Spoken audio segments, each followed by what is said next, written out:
Yo, what's up, everybody? This is comedian CP, man. Check me out on clevervision.com. It's a website called clevervision.com where it's clevervision is at. It's .com. .com on the end. Is it a www?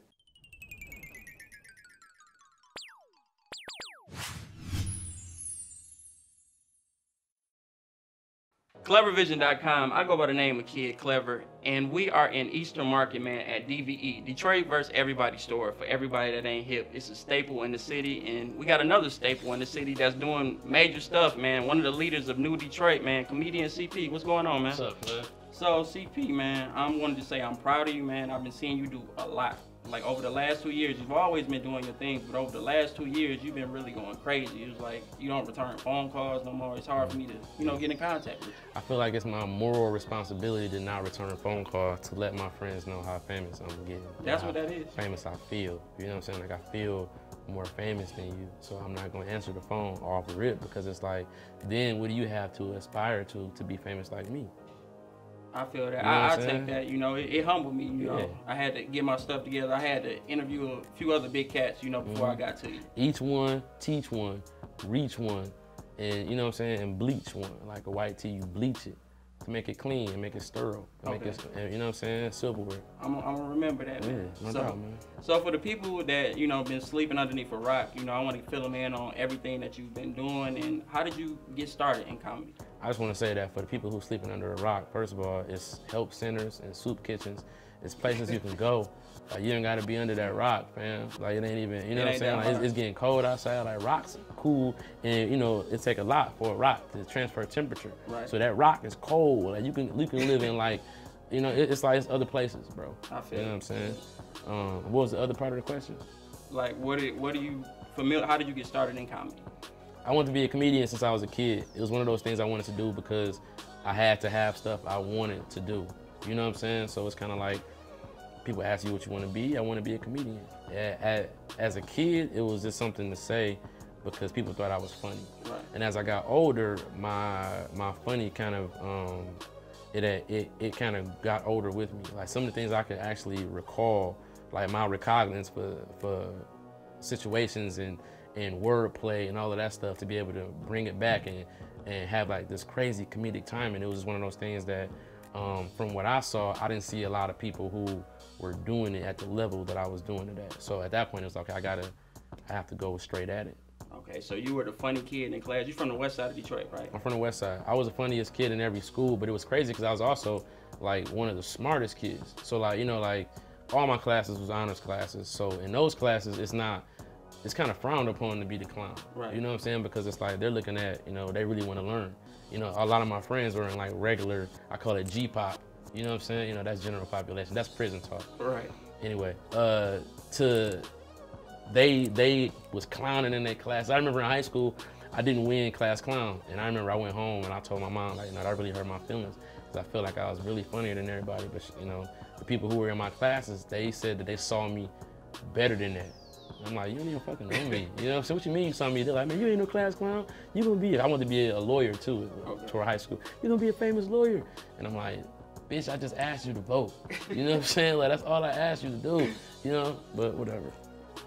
That's crazy, that's crazy. So with being funny, sometimes people associate that with not being intelligent. How do you make sure you let people know that you... Yeah, well, let's get that straight right now. Being silly is not associated with being intelligent at all. Right. If you're funny, you have to be super intelligent because you have to process information and then regurgitate it in a way that makes people look at that situation lighthearted and then whatever it is. So the worse the situation is, your ability to mold that into something that is funny that's a gift. And it takes intelligence.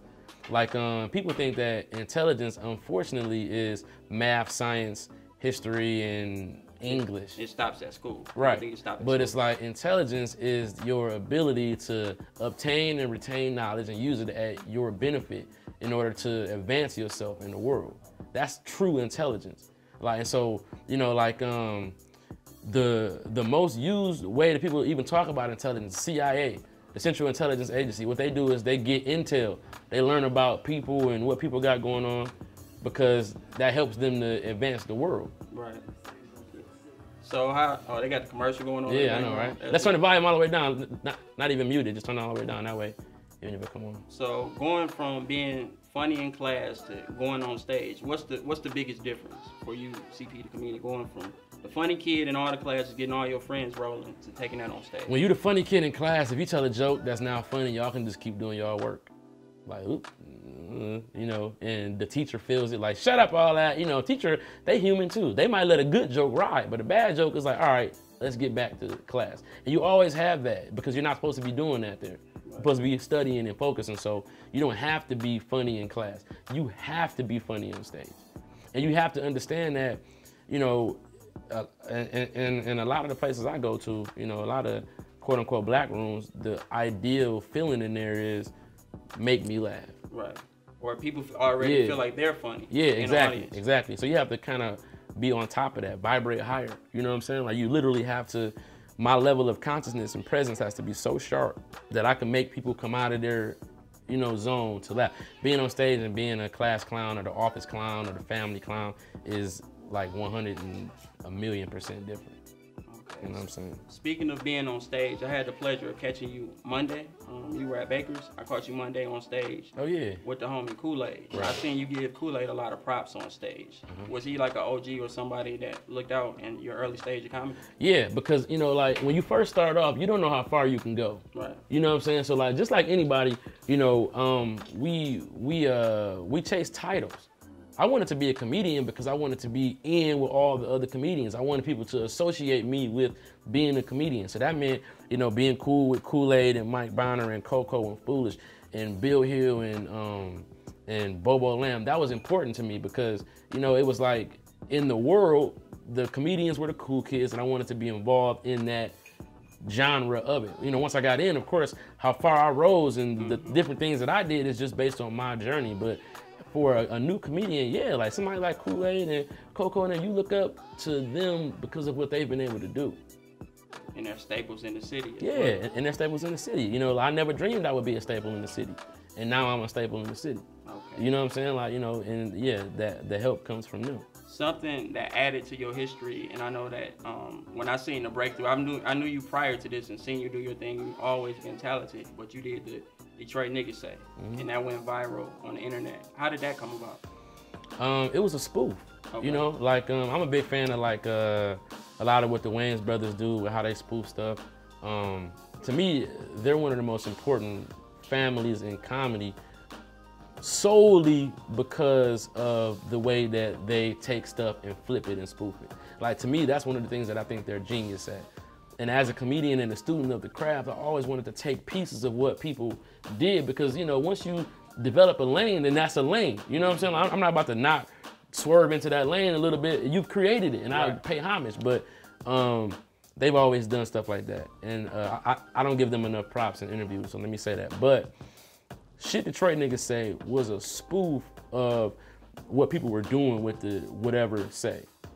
Okay. Or the shit blank say. Right. So like, it was kind of like, it started off as a joke, me over exaggerating what Detroit people were about, as opposed to other videos who was trying to hit it on the nose. Like they were trying to do exactly what people do. Instead, I was more keying in on what they say, and what their mindset is, and you know why they do kind of stuff like that. They over exaggerating and lying, trying to impress other people, because to a Detroit person, the outer is seemingly more important than the inner. Right. You know what I'm saying? Like, you know, we didn't have a DBE back then. Back then, we didn't have nothing to glue us together. You know, it was just like, I'm shining on you, and I did this, and I knocked him out, and I did. And so, at that time, even the reason why I called it the Shit Detroit Niggas Say, I didn't even expect white people to even want to mess with that.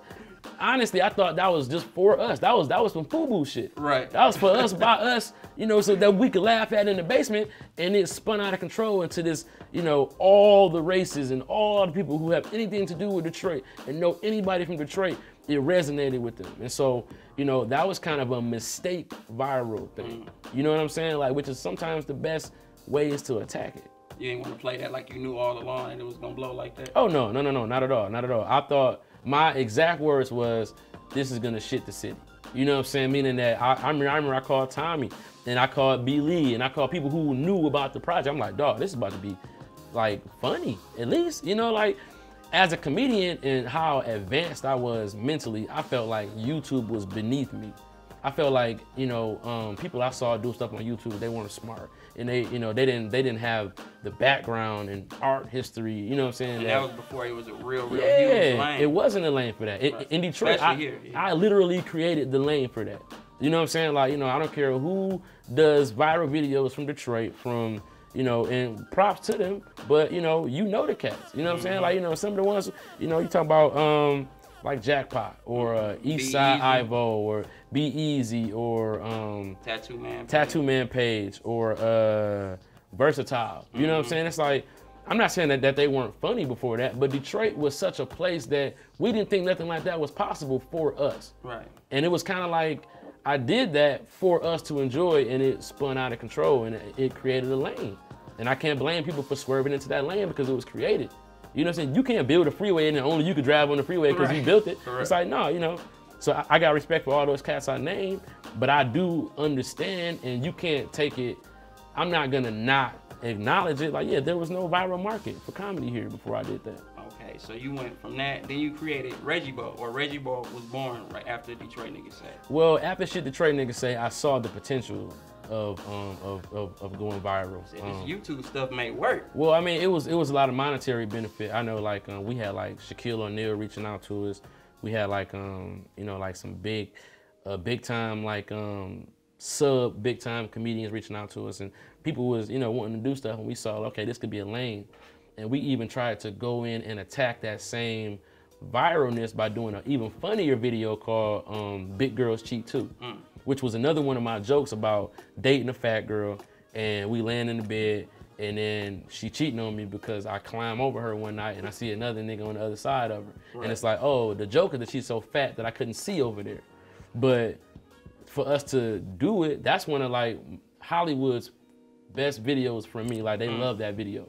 Like, everybody references that video. Like, oh, you know, I like shit the Detroit niggas say, but Big Girls Cheat Too was so creative in the way you shot it. But it didn't go viral though. Yeah. Because you have to understand that when you force it, I mean, people don't want to be, you know, people don't like vegetables. They like fast food. Yeah. They want to find it. This is a new spot I like. And so I learned a lesson real quick with that. Like, all right, cool. Let me not try to chase it. If I'm funny, I'm funny, and I am funny, so I don't have to worry about it. Let me just relax on it. And the next thing that happened was, I remember I got a puppet from one of my homeboys. He just happened to have a puppet. I don't know why he had it, bro. But you know, just I got this thing I do with my daughter. I just act like my hand is crazy, you know what I'm saying, whatever. But the mannerisms that I would do, I didn't even realize it, but I became a puppeteer. And I got the puppet, started playing with my daughter with it, and she was interacting with it like naturally, and I was like, dang, this is pretty cool. So I called B. Lee, and B. Lee was like, man, look, at the time we was doing videos for Ant Farm, which was like a big dispensary. And so I'm like, look, I got this puppet, man. It could be regular weed, it's green, and it could represent the point of view from regular weed. How does regular weed feel with all this new crazy weed going on? So Billy was like, man, I'm gonna be honest with you, bro. That sounds stupid, and I don't think that the Ant Farm is gonna want to mess with this. Right, Billy gotta hear all your crazy ideas. Oh, dog, what? He heard. I remember we had a video called "My White Son." Remember that? And I had this little white puppet, and he was white, and it was just so racist. I couldn't put it out. I was like, dog, we was feeding him Hennessy and Skittles. Oh my God. And but no, so you know, everything don't work. People don't see everything. Right. But so he's like, man, I'm like, look, bro, I'm gonna just come over there, because at the time, you know, I was fascinated with the fact that I could make a couple dollars and get some free weed off these videos. And so I'm like, oh, you know, I got another video, you know, and it's B. Lee's job to be like, look, dog, we can't just do it because they're gonna pay us. We gotta do it if it's gonna be good. And so some stuff he'll be like, dog, you trying to get the check, stop.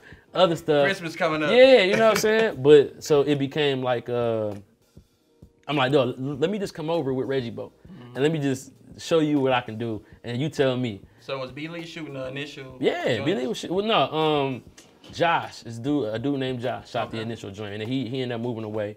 And so we couldn't let them, you know, couldn't stop the music, you know what I'm saying? So B. Lee picked up the camera. I'm talking about, like, we were shooting videos with a budget of like a whopper. You know what I'm saying? You know, and we ended up. He was like, "Oh, I get it now," because I was doing a voice and I was really good with the puppet, like off top, like I could do realistic mannerisms. And that was the first week I had started. Now that was 3 years ago. Now like Reggie Bo's, you know, he's like his own man now. Yeah. So we did that video. And we had like, you know, I went to college for digital media arts at Michigan State, so that was my major. So and you graduated, right? Yeah, of course. We want to set that. I had some ideas about how to do almost like puppet style videos with myself by like recording the audio first and then reacting to the audio. And you know, I remember like Nutty Professor. He was the whole family. So if you look behind the scenes, he was looking at a tennis ball. Yeah. And then the tennis ball would go to different people. So to me, it was like, oh, I could do that with a different way of doing it. And we did that, and people just bought it. Like, oh my God. Like, we didn't put it on World Star for like another year and a half. Like, it stayed on YouTube. And I mean, it grew. People started to like his point of view, the stuff he was saying, and you know, and it wasn't me. It wasn't CP. It wasn't what I would say. It was somebody new, you know, and yeah, that went viral. Yeah. And you know, and then it became like, what if Reggie Bo did this? And what if Reggie Bo did that? And then he became his own person.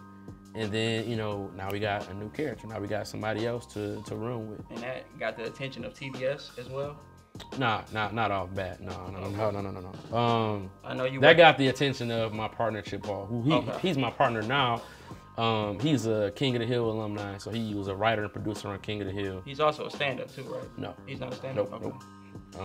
He's just a writer. Like he's a comedian writer of movies, TV shows, whatever. So there was another comedian. It was a comedian that called me like, yo, I want to work with you. And then Chip called me the same week. So I had a decision to make. And it was like, this is the real spill.